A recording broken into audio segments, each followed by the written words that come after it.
ঘড়ির কাঁটায় তখন বাজে 4টে। তখন আমার ফোন আসলো যে তোর ব্যাগপত্র নিয়ে তুই চলে আয়, তোকে আজকে একটা হুট করেই ব্রাইড করতে হবে। 1 ঘন্টার মধ্যে ব্রাইডকে রেডি করার ব্যাপারটা কিন্তু দারুণ ছিল।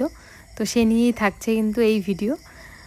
তো সবাই ভিডিওটা দেখতে থাকো, লাস্ট লুক দেখে জানাবে যে আজকের এই মিষ্টি রিসেপশন ব্রাইডকে তোমাদের কেমন লাগলো। ডেটটা কিন্তু ছিল 8ই জুলাই আর লোকেশান ছিল মাথাভাঙ্গাতে।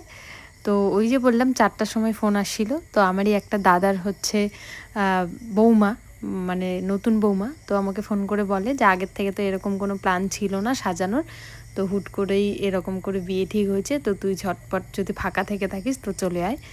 তো আমিও ফাঁকা ছিলাম, তো চলেই গেলাম।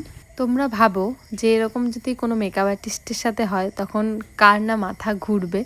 তো আমার সাথেও ঠিক তেমনটাই হয়েছিল যে এত শর্ট টাইমের মধ্যে আমি কতক্ষণ ব্যাগ গোছাবো আর কতক্ষণ যাব সাজাতে।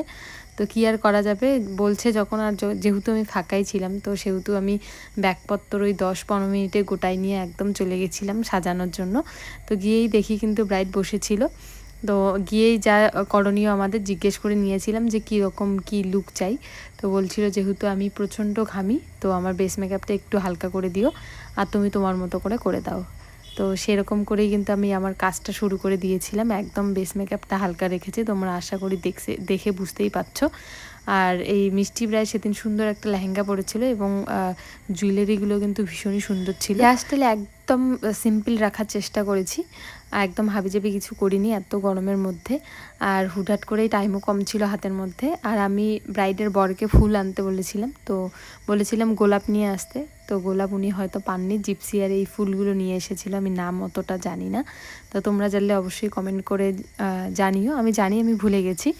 তো কেমন লাগলো অল ওভার লুক এই হুটকারিতে এই ব্রাইড, তোমাদের কেমন লাগলো অবশ্যই কিন্তু জানাবে। তো চলো দেখা হচ্ছে অন্য কোনো ভিডিওতে, ততদিনে সবাই ভালো থেকো, সুস্থ থেকো, রাধে রাধে।